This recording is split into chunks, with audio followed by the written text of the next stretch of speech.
नमस्कार। क्या आपने कभी सोचा है कि धरती पर बैठे बैठे हमने कैसे अंदाजा लगा लिया कि धरती से चांद कितनी दूर है?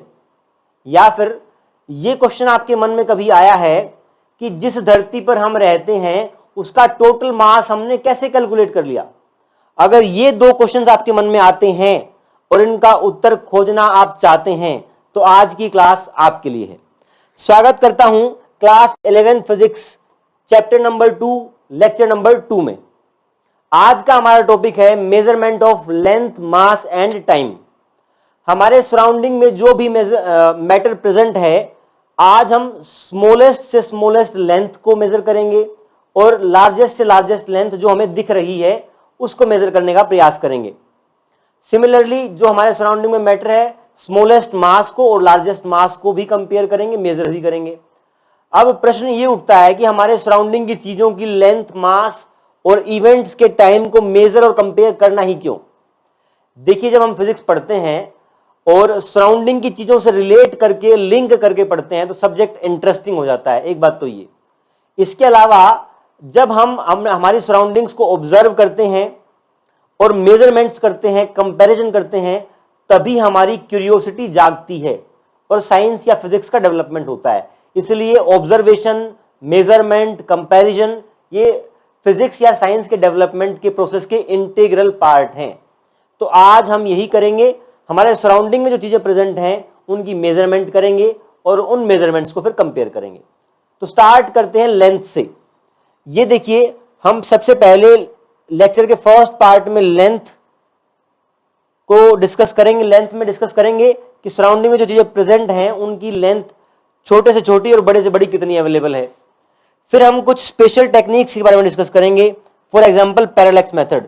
पैरेलैक्स मेथड ही वो मेथड है जो हमें यहां बैठे बिठाए चांद की दूरी निकालना सिखाता है। फिर हम एक और स्पेशल मेथड पढ़ेंगे लेंथ की मेजरमेंट का ही।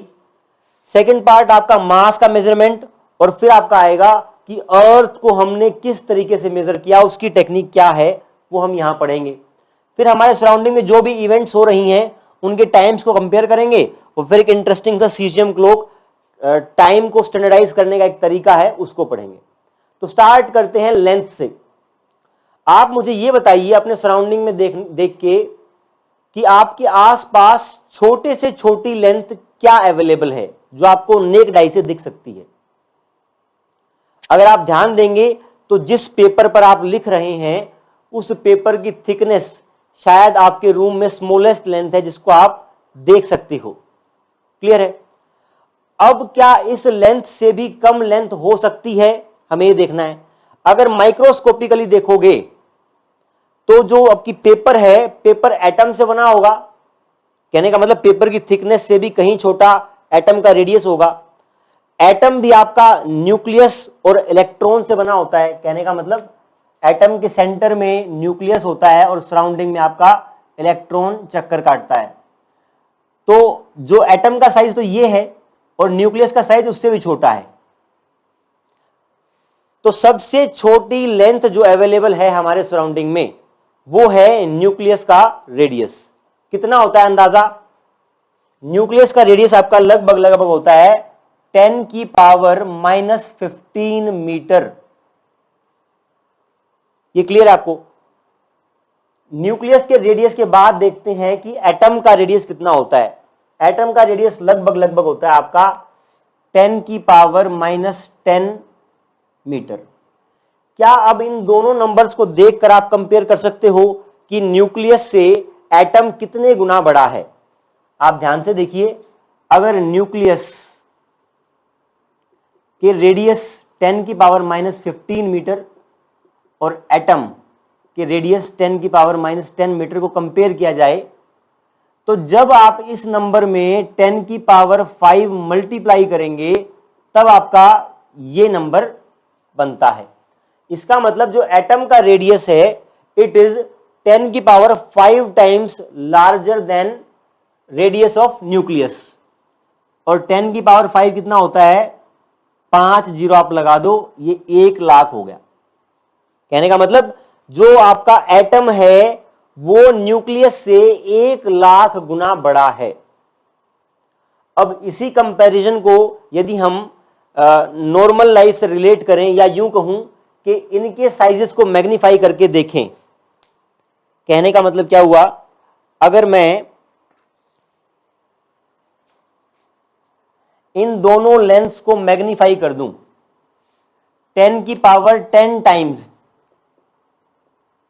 और इसको भी मैं 10 की पावर 10 टाइम्स कर दूं, तो जो न्यूक्लियस का रेडियस हो जाएगा वो हो जाएगा 10 की पावर -5 मीटर, और जो एटम का रेडियस हो जाएगा वो हो जाएगा 1 मीटर, क्योंकि 10 की पावर -10 इंटू 10 की पावर 10 आपका 10 की पावर 0 हो जाएगा, वो 1 मीटर होगा। वो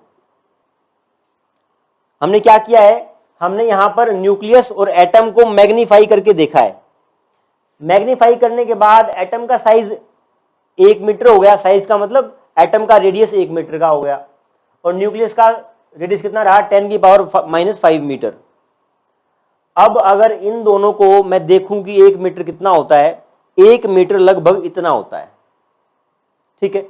अब आप मेरे इस बाजू के जस्ट पीछे एक सेंटर मान लीजिए, और उस सेंटर से आप एक रेडियस 1 मीटर का सर्कल ड्रॉ कीजिए। तो मैं जहां जहां से हाथ घुमा रहा हूं लगभग वहीं से आपका सर्कल बनेगा। यहां से स्टार्ट कर रहा हूं, आपका ये 1 मीटर का सर्कल इस तरीके से बनेगा, इतना बड़ा सर्कल होगा। और जो मेरे कंधे के पीछे सेंटर बनाया है इस सर्कल का, मान लीजिए यहां, इस पर आपका न्यूक्लियस होगा। अब जो 1 मीटर का सर्कल है उसके कंपैरिजन में न्यूक्लियस का साइज कितना है, 10 की पावर -5 मीटर। 10 की पावर -5 मीटर लगभग कितना होता है, देखिए आप जब पेपर की थिकनेस की बात करते हैं, पेपर की थिकनेस आपकी 10 की पावर -4 मीटर होती है। कहने का मतलब 1/10 mm होती है। तो जो ये 10 की पावर -5 मीटर है, ये पेपर की थिकनेस से भी छोटी लेंथ है। ये लेंथ आपकी निडल पॉइंट के बराबर होती है। कहने का मतलब ये जो लेंथ है, आप एक सुई की नोक लेते हैं, उतना छोटा साइज ये नंबर रिप्रेजेंट करता है। तो कहने का मतलब हुआ, अगर इस बोर्ड पर मैं यहां पे सुई की नोक ड्रॉ करूं, मैंने मार्कर को यहां टच भी किया, तो उसका साइज डेफिनेटली बहुत ज्यादा बड़ा बनेगा। न्यूक्लियस आपकी सुई की नोक जितना है, और आपका एटम कितना है, 1 मीटर का सर्कल जितना। इतना डिफरेंस है आपका न्यूक्लियस और एटम के साइज में। तो देखिए हमने इस कैलकुलेशन को कंपेयर करके कितना एक सुंदर ऑब्जर्वेशन किया है। पहला तो ऑब्जर्व किया कि atom is 1 lakh times larger than nucleus. फिर देखा कि अगर मैं एटम को 1 मीटर का मान लूं, तो आपका न्यूक्लियस सुई की नोक के बराबर साइज का होता है। इतना डिफरेंस होता है दोनों के साइजेस में, ठीक है। तो हमने यहां पर न्यूक्लियस और एटम के साइज को कंपेयर किया। नेक्स्ट आपका thickness of paper. Thickness of paper की हमने बात करी अभी, 10 की पावर -4 मीटर, या इसको mm में कन्वर्ट करें तो 1/10 mm। कहने का मतलब पेपर की थिकनेस कितनी होती है, आपके पास जो नॉर्मल स्केल है, ज्योमेट्री बॉक्स में 15 सेंटीमीटर का स्केल होता है, उसमें mm के साइंस बने होते हैं। 1 mm बहुत छोटा होता है। पेपर की थिकनेस 1 mm का भी 1/10 पार्ट होती है। ये रफ आइडिया आपको होना चाहिए। फिर बात करते हैं माउंट एवरेस्ट की हाइट कितनी होती होगी। ये माउंट एवरेस्ट की हाइट लगभग 8,848 मीटर होती है। ये जीके का सवाल भी है, मुझे याद रहती है इसकी हाइट। अब यहां पर हम क्या कर रहे हैं, हम एग्जैक्ट साइजेस नहीं ले रहे, बल्कि एक रफ एस्टिमेशन ले रहे हैं। तो यहां पर भी जो इसकी हाइट है, उसको हम या तो इसको 10,000 मान लें, अप्रोक्सीमेटली 10,000, तो ये होगा 10 की पावर 4 मीटर। आपके माउंट एवरेस्ट की हाइट 10 की पावर 4 मीटर है। अर्थ का रेडियस कितना है, अर्थ का रेडियस होता है 6400 किलोमीटर। ये भी एक जीके का सवाल टाइप ही है, आपको आइडिया होना चाहिए। इसको मीटर में कन्वर्ट करेंगे, पहली बात तो इसको आप अप्रोक्सीमेट करोगे तो 10,000 मान लो, इसको 10,000 किलोमीटर। मीटर में कन्वर्ट करोगे तो 10 की पावर 7 मीटर टाइप हो जाएगा। यहां पर हम एग्जैक्ट कैलकुलेशंस नहीं कर रहे, एक रफ आइडिया लगा रहे हैं कौन सी चीज किससे कितनी गुनी बड़ी है। तो अर्थ का साइज लगभग हो गया 10⁻7 मीटर। अब आप माउंट एवरेस्ट की हाइट को और अर्थ के रेडियस को कंपेयर करोगे तो अर्थ का रेडियस कितना है 10,000 टाइम्स, सॉरी 10,000 टाइम्स नहीं 1000 टाइम्स है। इसका मतलब ये हुआ कि यदि हम धरती के सेंटर से पे माउंट एवरेस्ट रखना शुरू करें, उसके सेंटर से और सरफेस की तरफ बढ़ें, तो 1 2 3 ऐसे 1000 माउंट एवरेस्ट अर्थ के सरफेस तक की लेंथ में आ जाएंगे। इतना डिफरेंस है माउंट एवरेस्ट की हाइट और अर्थ के रेडियस में। नेक्स्ट आपका सन और अर्थ के बीच का डिस्टेंस 10⁻11 मीटर है, अर्थ के रेडियस से 10,000 गुना बड़ा। तो ये हमने हमारे सराउंडिंग में जो चीजें होती हैं उनकी लेंस को मेजर किया और कंपेयर करके देखा कि कौन सी चीज किससे कितनी बड़ी होती है। अब हम डिस्कस करेंगे जो हमने स्टार्टिंग में बोला कि धरती पर बैठे बैठे हमने कैसे अंदाजा लगाया कि धरती से चांद कितनी दूर है। इसको मेजर करने के लिए हम एक मेथड का यूज करते हैं जिसका नाम है पैरेलैक्स मेथड।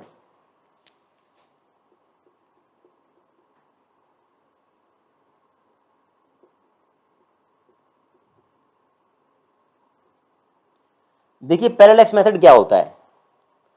आप अपनी पेन की टिप को बिल्कुल आंखों के सामने रखिए, दोनों आंखों के बीचों बीच, ठीक है। अगर आप अपनी लेफ्ट आई बंद करेंगे तो आपकी पेन की टिप आपको एक पोजीशन पर दिखाई देगी। अगर आप दूसरी आंख बंद करेंगे तो आपकी पेन की टिप आपको कहीं और दिखाई देगी।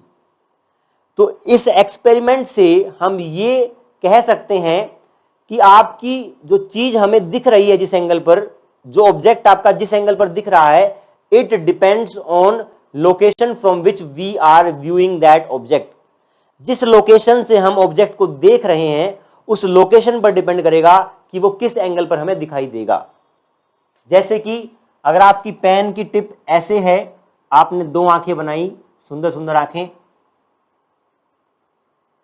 अगर आपने ये आंख बंद करी है तो ये देखिए आपको ऑब्जेक्ट वर्टिकल लाइन से लेफ्ट साइड में थीटा एंगल पर दिखाई देगा। सिमिलरली अगर आप यहां से देखेंगे तो इस बार आपको राइट साइड में दिखेगा थीटा एंगल पर। तो कहने का मतलब अलग अलग लोकेशन से देखने पर ऑब्जेक्ट अलग अलग एंगल पर दिखाई देता है। हमें निकालना क्या है, ये अर्थ मान लीजिए, ये आपका मून मान लीजिए।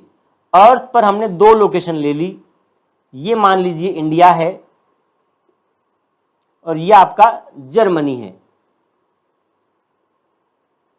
कोई भी आप दो लोकेशन सेलेक्ट कर सकते हैं जिनके बीच में दूरी इतनी ना हो कि अर्थ का कर्वेचर बहुत ज्यादा बदल जाए। अर्थ लगभग फ्लैट ही ट्रीट होनी चाहिए, बहुत कम भी नहीं होना चाहिए, क्योंकि वहां पर फिर एंगल चेंज नहीं होता, वो आपको दिखाई देगा। दो पोजीशंस आपने कंसिडर कर ली।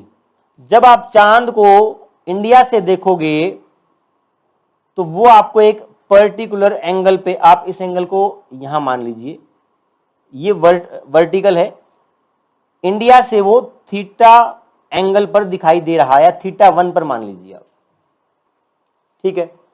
कैसे देखेंगे इसको, जब टेलीस्कोप को हम यूज करेंगे, या आप मान लीजिए हॉरिजॉन्टल है, टेलीस्कोप को हम इतना इंक्लाइंड करेंगे कि हमें चांद दिखने लग जाए, तो वो धरती के हॉरिजॉन्टल से कितना एंगल बना रहा है इसको हम मेजर कर सकते हैं। तो θ1 आप मेजर कर सकते हो। सिमिलरली आप जर्मनी से जब देखेंगे वहां से भी एक एंगल θ2 मान लीजिए आप, ठीक है। अगर θ1 θ2 आपको पता लग गए एक्सपेरिमेंट से और इसको आपने स्ट्रेट लाइन मान लिया, तो इस ट्रायंगल में आप थर्ड एंगल भी निकाल सकते हैं, थीटा, ठीक है। अब देखिए इसको मैं इसी डायग्राम को, इस ट्रायंगल को नीचे आपको ड्रॉ करके दिखा रहा हूं। ये आपका क्या है, यहां से लेके यहां तक distance of moon from earth surface, और यहां से यहां तक क्या है, ये भी distance of moon from earth surface, लगभग दोनों बराबर हैं। यहां पर देखिए ये डी है, ये डी है। ये एंगल थीटा हमने किससे निकाल लिया, हमने निकाल लिया एक्सपेरिमेंट से। और इसको आप मान सकते हैं कि ये जो हमने आर्क बनाई, आर्क मान लीजिए स्ट्रेट लाइन को, और ये एक बड़े ट्रायंगल का पार्ट है जिसका की रेडियस डी है, और इन दोनों लाइंस के बीच का एंगल थीटा है। इसको आप मान लीजिए लेंथ ऑफ आर्क को एल। एल क्या है? इंडिया और जर्मनी के बीच का डिस्टेंस। अगर आपको किसी सर्कल का रेडियस पता है, दो लाइंस के बीच का एंगल पता है और लेंथ ऑफ आर्क पता है, तो ये रिलेशनशिप आपको छोटी क्लासों में बताया जाता है, L will be equal to D theta. यहां पे रेडियस होता है, रेडियस की जगह यहां पे डी आ गया है, डी रेडियस है आपका। तो लेंथ L क्या है? Distance between India and Germany already हमें नोन है। थीटा हमने एक्सपेरिमेंटली निकाल लिया, तो दो चीजें नोन हैं, तो third D can be automatically calculated. इस तरीके से हम इस पैरेलैक्स मेथड को यूज करके धरती पर बैठे बैठे चांद की दूरी का अंदाजा लगा सकते हैं। कितना इंटरेस्टिंग मेथड है, आपने शायद इसको अभी तक इस तरीके से नहीं सोचा होगा। इसके बाद लेंथ को मेजर करने का एक और इंटरेस्टिंग तरीका है। मून की लेंथ को नहीं, हमारे जनरल ऑब्जेक्ट्स की लेंथ को नापने का एक स्पेशल टेक्निक है, जिसको बोलते हैं metre scale, vernier scale and screw gauge. इन टर्म्स का क्या मतलब है समझते हैं एक बार।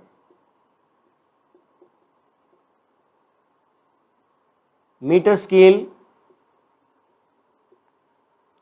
वर्नियर स्केल और स्क्रू गेज लेंथ को नापने के ये तीनों अलग अलग स्केल हैं। मीटर स्केल कौन सा है? जो हमारा नॉर्मल स्केल ज्योमेट्री बॉक्स में होता है, जिसके ऊपर सेंटीमीटर्स और फिर सेंटीमीटर के अंदर mm बने हुए होते हैं। आपका जो स्केल है उसमें आप मिनिमम लेंथ कितनी नाप सकते हो? छोटे से छोटी लेंथ 1 mm, क्योंकि 1 mm का मार्क बना होता है, उससे छोटे मार्क नहीं बने हुए होते। तो मान लीजिए ये आपका मीटर स्केल है और इस पर आपके ये सेंटीमीटर्स के मार्क बने हुए हैं, 0 1 2 3 4 5 6 एंड सो ऑन 15 तक। एक आपको पेंसिल दी गई है, सॉरी, इन सेंटीमीटर्स के मार्किंग के बीच में आपके क्या लगे होंगे? 2 3 4 5 6 7 8 9 10, ऐसे करके 10 मार्क लगे होंगे 2 और 3 सेंटीमीटर के बीच में। आप मान लीजिए एक आपकी ये पेंसिल है, इसकी लेंथ मान लीजिए ये 4 और 5, 4 और 5 के बीच में कहीं ये नोक आ रही है। अगर आप इस आंसर को रिपोर्ट करेंगे तो आप बोलेंगे या तो 2.4 सेंटीमीटर है या फिर 2.5 सेंटीमीटर है। आप लास्ट वाले डिजिट के बारे में कंफर्म नहीं है, ठीक है। लेकिन आप ये नहीं बोल सकते कि इसकी लेंथ 2.41 सेंटीमीटर है, क्योंकि उसका लीस्ट काउंट mm में ही नाप सकते हैं। इसका मतलब हम इसकी रीडिंग डेसिमल के 1 पॉइंट तक ही डिसाइड कर सकते हैं। क्लियर है? अब मान लीजिए इस स्केल को मैंने मैग्नीफाई कर लिया। मैग्नीफाई करने का मतलब है कि यहां इस 2 और 3 को मैंने, ये 2 सेंटीमीटर है यहां और ये आपका 3 सेंटीमीटर है। इसके ऊपर 10 mm के स्केल्स थे, 1 2 3 4 5 6 7 8 9 और 10 आप यहां मान लीजिए। ये आपका 3 सेंटीमीटर है। ये कितना हो गया? 1 2 3 4 5 6 7 8 9 एंड दिस इज 10। आपकी पेंसिल कहीं पीछे से स्टार्ट हो रही है और इस स्केल में कहां पे एंड कर रही थी? 4 5 के बीच में।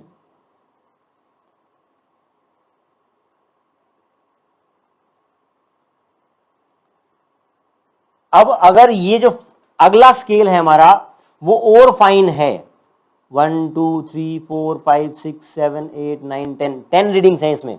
यहां पर ये आ गया आपका 3 और 4 के बीच में। अब एग्जैक्टली 3 और 4 के बारे में नहीं पता, तो मैं यहां बोलूंगा कि 2.2 तो यहां गया था, 2.4 तो था ही था, 2.43 या 2.44। पहले वाले केस में हमने क्या कहा था? 2.4 या फिर 2.5। हम एक ही डेसिमल पॉइंट तक जा सकते थे।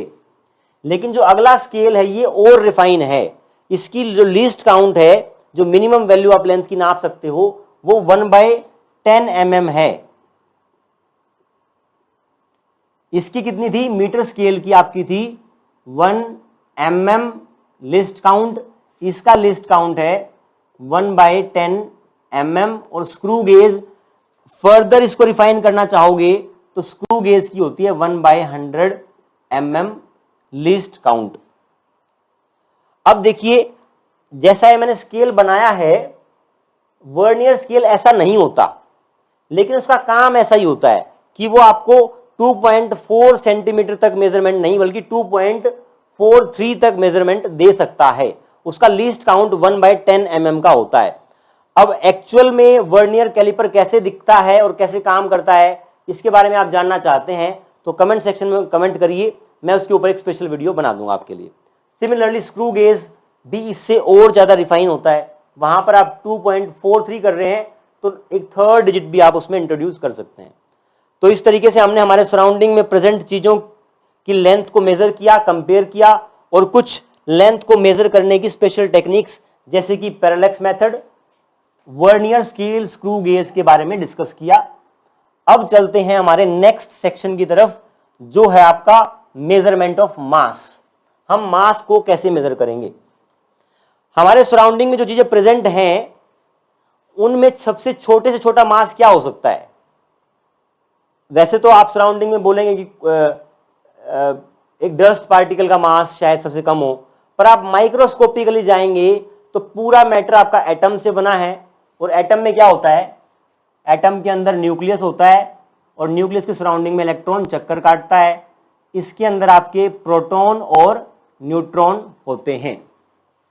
क्लियर है। अब सबसे कम मास इलेक्ट्रॉन का होता है, कितना होता है, अप्रोक्सीमेटली 10⁻³ kg। एग्जैक्ट नहीं है, ये एक रफ एस्टिमेशन है, 10⁻³ kg। उसके बाद हैवियर होता है आपका प्रोटॉन।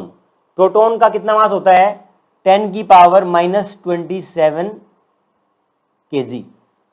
तो यहां पर कहने का मतलब है कि आपका जो प्रोटॉन है वो 1000 गुना ज्यादा हैवी है as compare to electron. Electron से 1000 गुना भारी है।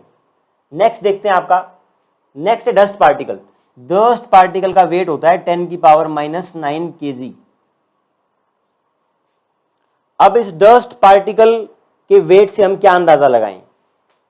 देखिए डस्ट पार्टिकल का वेट को बता दिया गया 10⁻⁹ kg। अगर इसको मीटर में ग्राम में कन्वर्ट करोगे तो 10⁻⁹ इंटू 10⁻³ ग्राम हो जाएगा। सोल्व करोगे तो 10⁻�6 ग्राम हो जाएगा। एक डस्ट पार्टिकल का वेट 10⁻�6 ग्राम है। अगर आपके पास 1 ग्राम वेट हो तो आपके पास कितने पार्टिकल्स होंगे, 10⁻6 पार्टिकल्स। देखिए एक पार्टिकल का मास 10⁻6 है। अगर टोटल मास में 1 ग्राम करना चाहता हूं तो इसके अंदर मुझे 10⁻6 मल्टीप्लाई करना पड़ेगा। इसका मतलब 1 ग्राम के अंदर 10⁻6 डस्ट पार्टिकल्स होते हैं, और 10⁻6 डस्ट पार्टिकल्स का मतलब है 10 लाख। 1 2 3 4 5 6 10 लाख। आप सोच के देखिए, अगर मैं 1 ग्राम डस्ट लेता हूं तो उसके अंदर 10 लाख डस्ट पार्टिकल्स होते हैं। यह आपको रफ एस्टिमेशन यहां से पता लगा। रेन ड्रॉप का मास लगभग होता है 10⁻⁻6 kg। इसको आप कन्वर्ट करोगे ग्राम में तो आपका एक ड्रॉप का मास आ जाएगा आपके पास 10⁻³ ग्राम। और 1 ग्राम आप पानी लेंगे रेन का तो उसके अंदर 10⁻³ ड्रॉप्स होंगी।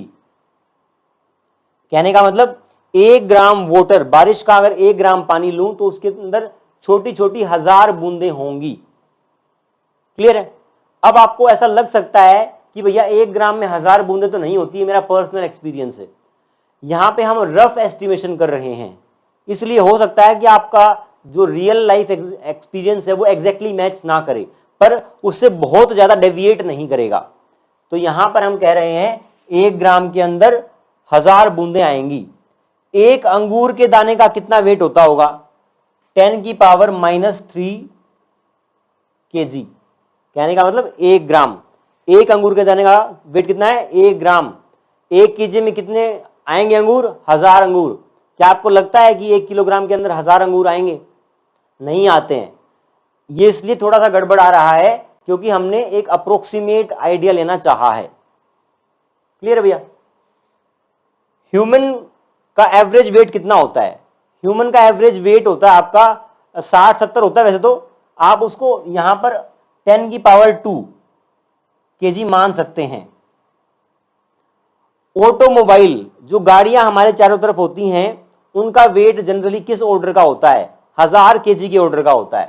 तो आप 10⁻³ kg उसको नोट डाउन कर सकते हैं। क्लियर है? नेक्स्ट है हमारा अर्थ का मास 10⁻25 kg, सन का मास 10⁻30 kg। इस तरीके से आप हमारे सराउंडिंग में प्रेजेंट चीजों के मासेस के बारे में एक रफ आइडिया लगा सकते हैं, उनको कंपेयर कर सकते हैं। अब चलते हैं जो हमारे अट्रैक्शन पॉइंट था इस लेक्चर का, कि धरती पर बैठे बैठे हमने धरती का मास कैसे कैलकुलेट कर लिया।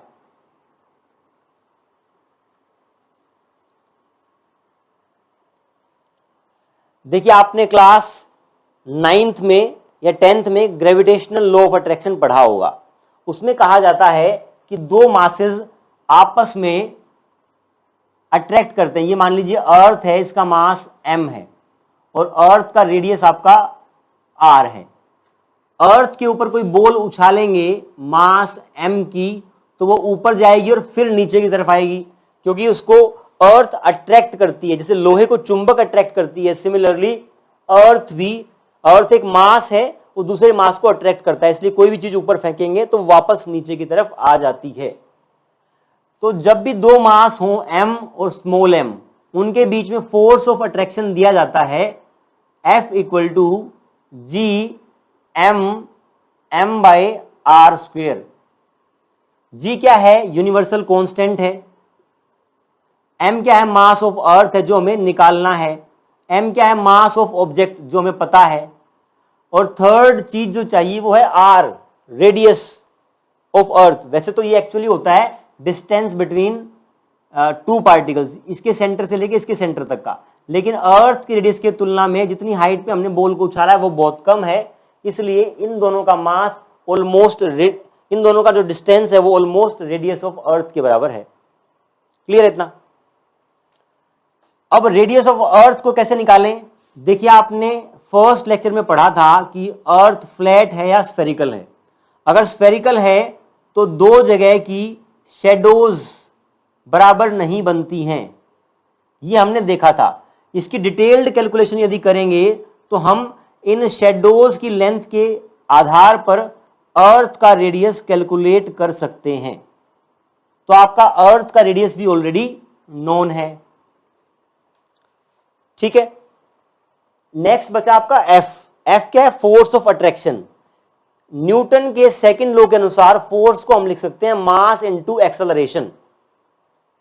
तो इसकी जगह हम लिख सकते हैं मास इनटू एक्सेलरेशन और सामने G(m)m/r²। तो था ही। मास क्या है? Mass of object. ए क्या है? एक्सेलरेशन। एक्सेलरेशन को हम बोलते हैं rate of change of velocity.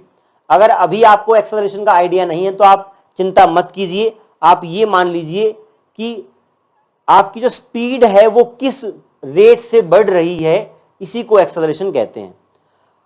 तो जब वो हमने बॉल उछाली, उसको एक्सपेरिमेंट कर करके डिफरेंट हाइट से रिलीज कर करके उसके टाइम कैलकुलेट करके हम एक्सेलरेशन फाइंड आउट कर सकते हैं एक्सपेरिमेंटली। तो हमें एक्सेलरेशन भी नोन होगा, मास पता ही है, जी कांस्टेंट है, स्मॉल m पता है, रेडियस भी निकाल लिया है। तो एक ही अननोन बच गया, कैपिटल M। इस तरीके से हम बाकी सब की वैल्यूज पुट करके मास ऑफ अर्थ को कैलकुलेट कर सकते हैं। तो जो आपका यहां पर ये स्पेशल पार्ट था मास के मेजरमेंट में, तो हैवियर पार्टिकल्स के मासेस को हम न्यूटन्स लॉ ऑफ ग्रेविटेशन को यूज करके ही निकालते हैं, और जो लाइटर पार्टिकल्स हैं उनके लिए एक मास स्पेक्ट्रोग्राफ होता है, जिसके बारे में हम यहां डिटेल में चर्चा नहीं करेंगे, सिर्फ आप नाम याद रख सकते हैं कि मास स्पेक्ट्रोग्राफ से हम छोटे पार्टिकल्स के मास को निकाल सकते हैं। तो इस तरीके से हमने मास के सेक्शन को भी कंप्लीट किया। अब देखते हैं टाइम के। हमारे सराउंडिंग में जो भी इवेंट्स हो रही हैं उनमें से किसका टाइम ड्यूरेशन सबसे कम और किसका ज्यादा, ये हम अभी देखेंगे। वैसे तो बहुत छोटे छोटे टाइम ड्यूरेशन की इवेंट हो सकती हैं, लेकिन जो सबसे छोटी है और जो थोड़ी इंटरेस्टिंग है देखने में, उसको हम बोलते हैं excited state of an atom. इस बात का क्या मतलब समझते हैं। जब भी आपका कोई एटम होता है, उसका ये न्यूक्लियस है, ये उसके ऑर्बिट्स हैं। ऑर्बिट्स में आपके इलेक्ट्रॉन चक्कर काटते हैं, आपके हायर ऑर्बिट्स भी हो सकते हैं। अगर ये ग्राउंड स्टेट में है तो ये फर्स्ट ऑर्बिट में ही रहेगा। अगर ये एक्साइट होकर यहां चला गया है तो ये एक्साइटेड स्टेट में कहलाता है, लेकिन वो एक्साइटेड स्टेट में ज्यादा देर टिक नहीं पाता, वापस वो ग्राउंड स्टेट में आता है। तो जितनी देर के लिए वो एक्साइटेड स्टेट में रुकता है वो टाइम आपका होता है 10⁻⁻8 सेकेंड। बहुत छोटा, 1 सेकेंड का भी कितना छोटा हिस्सा ये कहलाएगा। नेक्स्ट आते हैं विंक ऑफ आई। क्या आपने कभी अंदाजा लगाया है कि पलक झपकने, हमारी जो पलक झपकती है नेचुरली, उसमें कितना टाइम लगता होगा? क्या 1 सेकंड लगता होगा? जी नहीं, 1 सेकंड से बहुत छोटा लगता है, बल्कि 1/10 ऑफ अ सेकंड, 1 सेकंड का 10वां हिस्सा ही पलक झपकने में लगता है। तो इसका टाइम होता है 1/10 ऑफ अ सेकंड या 10⁻⁻1 सेकंड। दिल के धड़कने में कितना समय लगता है? एक बार दिल धड़केगा धक धक, तो उसमें कितना टाइम लगता है? देखिए, जनरली बोलते हैं हम, जो नॉर्मल हार्ट बीट का रेट है वो है 72 टाइम्स पर मिनट, 72 बार 60 सेकंड में। हम रफ कैलकुलेशन कर रहे हैं तो हम बोल सकते हैं कि 1 सेकंड का समय लगता है एक बार धड़कने में। तो ये आपका हो गया 1 सेकंड का टाइम। नेक्स्ट आपका एनसीईआरटी में गिवन है कि जब सूरज से रोशनी चलकर धरती पर पहुंचती है तो उसको कितना समय लगता है? 8 मिनट लगते हैं। अब हम उसको अगर सेकंड्स में कन्वर्ट करेंगे तो 8 × 60 = 840 सेकेंड्स। अब हम यहां पर 10 का ऑर्डर में लिख रहे हैं, तो आप या तो इसको 100 लिख लो या इसको 1000 लिख लो। 100 लिख लेते हैं, तो 100 लिखोगे तो 10⁻² सेकेंड। ये आपका time, travel time of light from sun to earth हमने निकाल लिया।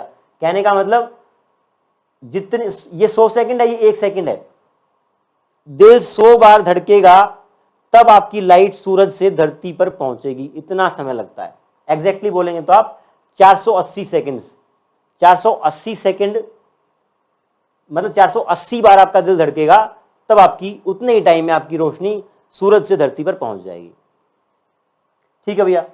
सिमिलरली आप रोटेशन ऑफ अर्थ 24 आवर्स को सेकंड में कन्वर्ट कर सकते हैं, और रिवोल्यूशन ऑफ अर्थ 365 डेज को भी आप सेकंड्स में कन्वर्ट कर सकते हैं, और कंपेयर कर सकते हैं कि इनका टाइम पीरियड इनसे कितने गुना बड़ा है। हम आ पहुंचे हैं इस लेक्चर के लास्ट टॉपिक पर, सीजियम क्लॉक पर। बहुत ही इंटरेस्टिंग टॉपिक है। अभी तक हमने क्या किया, जो इवेंट्स हमारे सराउंडिंग में हो रहे हैं वो कितना टाइम ले रहे हैं, इसका मेजरमेंट, और डिफरेंट इवेंट्स में जो टाइम लग रहा है उसका कंपैरिजन हमने किया। अब सीजियम क्लॉक को देखते हैं, ये क्या चीज है। देखिए, हमने लेंथ को तो स्टैंडर्डाइज कर दिया होगा कि भैया इतनी लेंथ को हम 1 मीटर बोलेंगे, है ना। या कहूं मैं इस मार्कर के वेट को मैं 1 kg बोलूंगा। तो इस तरीके से लेंथ और मास को तो बहुत इजीली हमने स्टैंडर्डाइज कर दिया होगा, पर 1 सेकंड कितने टाइम को बोलेंगे, इसको हम स्टैंडर्डाइज कैसे करेंगे। इसके लिए मैं आपको एक एक्सरसाइज दे रहा हूं। फॉर एग्जाम्पल, मैं अपनी चुटकी को 2 बार बजाऊंगा और आपको बताना है कि इन 2 चुटकियों के बीच का समय है वो 1 सेकंड से ज्यादा है या कम है।